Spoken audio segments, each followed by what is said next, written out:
La red reglamentaria se quedó muda cuando más la necesitábamos, y vi cómo el mar se llevaba nuestro único apoyo. Mis superiores pedían orden, pero las órdenes no atravesaban el humo ni el fuego. Tomé la radio y envié el mensaje por donde no debía, con la antena temblando y el tiempo cayéndose a pedazos. Luego llegaron los golpes, el fuego amigo, la munición lejos y el silencio de nuevo. Me quedé escuchando, con el auricular frío, esperando la siguiente pérdida. 11 de agosto de 1943, costa norte de Sicilia, Italia. Sector entre los ríos Naso y Brolo, frente a la localidad de Brolo y a la altura de la carretera costera 113. En ese momento, la campaña de Sicilia, iniciada con el desembarco aliado del 10 de julio, estaba en su fase final. Las fuerzas estadounidenses del Séptimo Ejército avanzaban hacia Messina por la franja norte, mientras unidades alemanas organizaban una retirada escalonada para evacuar la isla. En el terreno costero, la retirada alemana dependía de mantener abierta la carretera 113 como eje de movimiento hacia el este. En el mando estadounidense existía presión por acelerar el avance. La competencia de ritmo entre agrupaciones aliadas, la atención pública y la necesidad de resultados visibles pesaban sobre las decisiones. En el nivel táctico, el mayor problema era el mismo que en otras operaciones anfibias: el enlace entre una fuerza que llega por mar y una fuerza que debe alcanzarla por tierra, bajo fuego y con comunicaciones frágiles. En ese marco se ordenó una maniobra anfibia de flanqueo, una carrera por la costa con un golpe lateral desde el mar. El objetivo era colocar un batallón en la retaguardia inmediata de las posiciones alemanas de la cresta de Naso, cortar la carretera y obligar a retroceder o rendirse a unidades en retirada. El mando de la fuerza de desembarco recayó en el teniente coronel Lyle A. Bernard, del 30º Regimiento de Infantería, perteneciente a la 3ª División de Infantería estadounidense. Su objetivo concreto era Monte Cipolla, una elevación dominante entre los ríos Naso y Brolo, que vigilaba la carretera 113 y el litoral inmediato. En la madrugada, el trabajo menos visible comenzó antes que el de los fusileros.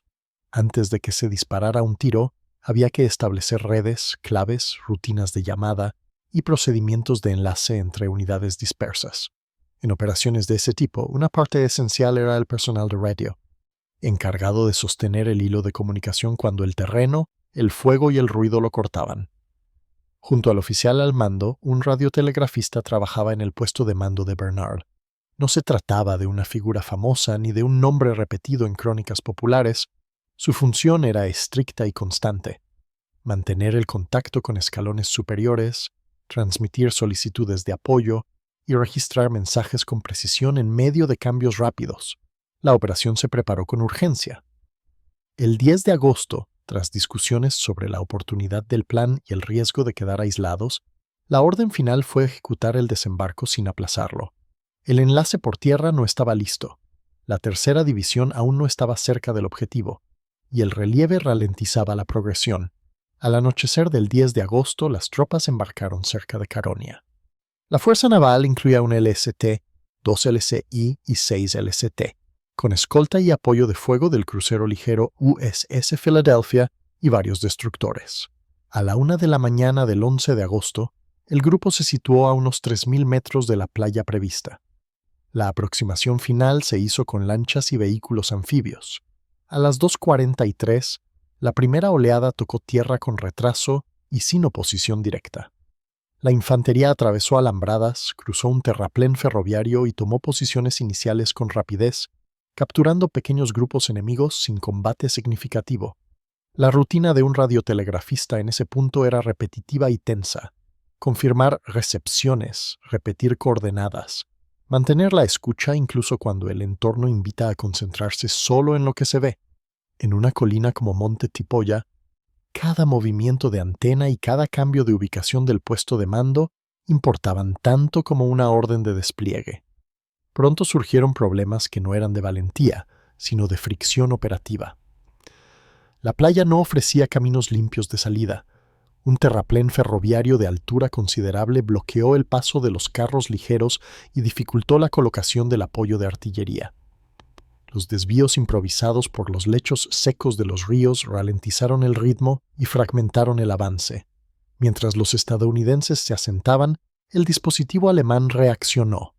En el área existía una fuerza de seguridad alemana en torno a Brolo, con elementos del 71 Regimiento Panzergrenadier y unidades de artillería y antiaéreas, bajo el coronel Fritz Pollack. El propósito de esa fuerza era precisamente evitar sorpresas como un desembarco de flanco en la carretera costera. A media mañana, el control del combate dejó de depender solo de fusiles y se apoyó cada vez más en fuegos externos. Bernard necesitaba artillería de largo alcance, apoyo aéreo y sobre todo fuego naval para golpear concentraciones enemigas cerca de Brolo y mantener cerrada la vía de retirada. La doctrina preveía canales específicos para ese enlace, equipos de control de tiro naval en tierra conectados con el buque de apoyo. Pero la doctrina no garantiza que los enlaces funcionen cuando todo se mueve.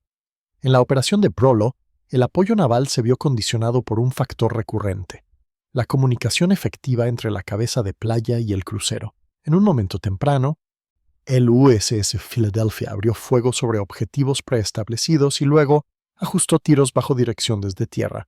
Después, al no recibir nuevas peticiones y con preocupación por el riesgo aéreo, el almirante al mando del grupo decidió retirarse hacia Palermo. La retirada del buque no era un simple movimiento en el mar. Significaba que, para un batallón aislado, la principal herramienta para desorganizar una contraacción blindada se alejaba de la costa. Significaba también que cada mensaje de petición de fuego se convertía en una carrera contra el tiempo. En el puesto de mando en Monte Cipolla, Bernard empezó a enviar solicitudes urgentes de apoyo sobre Brolo. Aquí apareció la figura del operador de radio como engranaje de supervivencia. El canal reglamentario de enlace con el control de tiro naval no ofrecía una respuesta inmediata en el momento crítico. La solución, descrita en los relatos oficiales de la operación, fue utilizar rutas de comunicación alternativas. Bernard transmitió mensajes por radio a través de la compañía E para hacerlos llegar a un enlace con radio potente, el capitán Walter K. Miller, situado con el mando divisionario. Esa decisión no era estética ni académica. Implicaba saltarse el conducto previsto para ciertos fuegos y usar la red disponible, la que funcionaba en ese instante, aunque no fuera la limpia en términos de procedimiento. Un operador de radio entrenado para cumplir protocolos también está entrenado para reconocer cuándo el protocolo, si se aplica de forma rígida, deja de servir al propósito central, que el mensaje llegue. El resultado fue inmediato en el nivel superior. En el mando, al recibir peticiones de fuego naval, se activaron llamadas y coordinaciones urgentes porque se asumió que el enlace de control de tiro podía estar fallando. La petición se transmitió hacia el componente naval y el USS Philadelphia recibió la orden de regresar. Poco después de las 14:00, el crucero volvió a abrir fuego sobre tropas y posiciones alrededor de Brolo, mientras llegaba también un ataque aéreo con A-36. Durante un intervalo breve, la combinación de artillería, aviación y fuego naval frenó la concentración enemiga. Eso era precisamente lo que buscaba el desembarco: imponer una pausa en el repliegue alemán y ganar tiempo para el enlace por tierra. Sin embargo, la presión no disminuyó. La operación mostró una cadena de limitaciones acumuladas. Primero, el retraso del enlace terrestre por minas, caminos rotos y fuego. Luego, la fragilidad del ajuste de fuegos cuando la observación y la radio son intermitentes. Después, un error de identificación que agravó la situación. Un ataque aéreo posterior dejó bombas sobre el propio puesto de mando en Monte Cipolla y sobre piezas de artillería, causando bajas y destruyendo cañones que eran vitales. En paralelo, el problema técnico volvió a aparecer. En pleno momento de presión, el enlace radioeléctrico entre el equipo de control de tiro en tierra y el USS Philadelphia dejó de funcionar. Sin control desde tierra, el buque evitó acercar los fuegos por riesgo de impactos sobre fuerzas amigas y se retiró de nuevo. Para la infantería en la costa, esa retirada fuese el inicio de la fase más peligrosa. Carros alemanes cruzaron el río Brolo y comenzaron a presionar por la carretera. Se produjo combate a distancias cortas, con piezas de artillería intentando tiro directo, con municiones explotando y con equipos desplazándose bajo observación enemiga.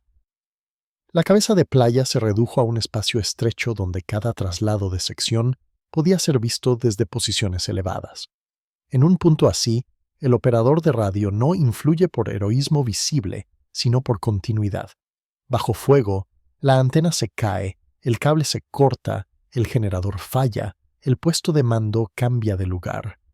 El mensaje debe seguir saliendo, con la misma exactitud, aunque el entorno sea peor cada minuto. El episodio que evitó el fracaso total no consistió en una sola transmisión milagrosa. Consistió en sostener una vía alternativa cuando la principal se interrumpía. El radiotelegrafista que trabajaba con Bernard y el enlace que recibía y retransmitía mantuvieron un flujo de solicitudes que logró reactivar el apoyo naval en más de una ocasión. Ese salto del procedimiento normal fue, en términos prácticos, una decisión no oficial: usar la red disponible y el camino más corto para que el apoyo regresara. La operación entró entonces en una fase de desgaste rápido. El crucero regresó otra vez al área, pero sin el mismo control fino desde tierra. Un oficial de enlace con el control de tiro llegó a salir al mar en un Duca Aviv para coordinar fuegos desde el propio buque, en un intento de compensar fallos de comunicación. En la confusión, varios Duca Aviv cargados con munición siguieron el mismo rumbo por malentendido, alejando del frente parte de las reservas disponibles. Mientras tanto, ataques aéreos obligaron a los buques a maniobrar con violencia y, finalmente, a retirarse definitivamente a Palermo. En tierra, con piezas de artillería destruidas y con el enemigo sosteniendo el control de la carretera durante horas, Bernard ordenó consolidar fuerzas en lo alto de Monte Cipolla y prepararse para romper el contacto en pequeños grupos. En la tarde y noche del 11 de agosto, el combate fue perdiendo claridad. El repliegue alemán continuó, y parte de la fuerza enemiga aprovechó la apertura temporal de la carretera para escapar hacia el este. La operación anfibia, concebida para cerrar un corredor, lo presionó durante horas, lo perturbó y lo complicó, pero no logró sellarlo de manera duradera. Aún así, el desenlace no fue el que temían quienes habían advertido del riesgo. La fuerza de Bernard no fue aniquilada en la playa. Parte de la retirada se hizo posible porque el combate se fragmentó y porque, en el momento de mayor vulnerabilidad, el apoyo naval volvió a entrar en juego gracias a peticiones que llegaron por rutas no previstas. En términos prácticos, el desembarco fallido que podía haberse producido habría consistido en quedar aislados sin fuegos externos, con carros enemigos sobre la carretera, sin enlace por tierra y con pérdidas crecientes en un espacio sin profundidad. En ese punto, la diferencia la marcó el mantenimiento del enlace. Cuando el canal formal de control de tiro falló, el radiotelegrafista y la cadena improvisada permitieron que las solicitudes siguieran moviéndose. No fue un acto de desafío teatral, sino una infracción práctica de cómo se suponía que debía circular el mensaje en una operación anfibia ideal. El coste de esa improvisación fue real. El mando superior interpretó retrasos y silencios como fallos de equipo y reaccionó con urgencia, pero la respuesta llegó a destiempo en varios momentos.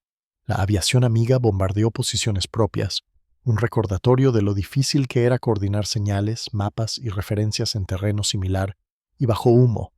La munición se desplazó mar adentro por un malentendido, y el crucero, sin control fiable desde tierra, tuvo que limitar su apoyo para no causar daños propios. En el plano institucional, ese tipo de episodio reforzó lecciones ya conocidas, pero no siempre aplicadas: la necesidad de redundancia en comunicaciones en operaciones anfibias, la conveniencia de equipos de enlace con capacidad de trabajar con varias redes y de reconstituir contacto cuando un solo circuito se pierde, la importancia de procedimientos de identificación y coordinación aire-tierra más robustos, porque un error puntual podía destruir el apoyo propio que sostenía toda la maniobra. Para la historia pública, la operación de Brolo quedó eclipsada por hechos mayores del verano de 1943. La campaña de Sicilia concluyó pocos días después, el 17 de agosto, con la toma total de la isla por los aliados. El relato general se centró en la magnitud de la operación, la caída política en Italia y el paso hacia la guerra en el continente. Brolo, Monte Cipolla y el trabajo de una pequeña fuerza anfibia quedaron como un detalle técnico y humano dentro de un avance mayor. En ese detalle aparece la clase de figura que rara vez ocupa titulares: el operador de radio que, cuando el canal previsto se rompe, usa el canal que existe. No lo hace para demostrar independencia, sino para impedir el vacío de información que convierte una cabeza de playa en una trampa. El radiotelegrafista del puesto de mando de Bernard no figura por lo general en listas de acciones decisivas. Sin embargo, su presencia es visible en el tipo de evidencia más fría, en la continuidad de mensajes, en la capacidad del mando de pedir apoyo y en la posibilidad de que un crucero regrese a tiempo para golpear un punto de reunión enemigo. La alternativa, en una operación con enlace terrestre retrasado y con fuerzas blindadas enemigas cerca, era la ruptura del control y el colapso por acumulación. Cuando la fuerza se replegó y el capitán Millar destruyó su radio antes de abandonar la posición, el episodio cerró como terminan muchos combates, sin escena final clara, con grupos pequeños buscando el regreso a líneas amigas y con mandos reconstruyendo lo sucedido a partir de fragmentos. La operación no produjo una victoria limpia, pero evitó un desenlace peor, porque el apoyo volvió a activarse cuando más se necesitaba, y porque la fuerza no quedó completamente muda. En los meses siguientes, el foco se desplazó a otras playas y otras decisiones. La guerra anfibia en el Mediterráneo continuó, y las comunicaciones siguieron siendo una preocupación central en cada salto de costa. Las unidades perfeccionaron equipos, procedimientos y coordinación, a menudo a partir de experiencias donde un fallo técnico se había convertido en una crisis táctica. La memoria de Brolo quedó repartida en documentos, fotografías, diarios y análisis posteriores. En esos materiales, el nombre del oficial al mando es identificable. El del radiotelegrafista suele no serlo. Esa asimetría es parte del tema.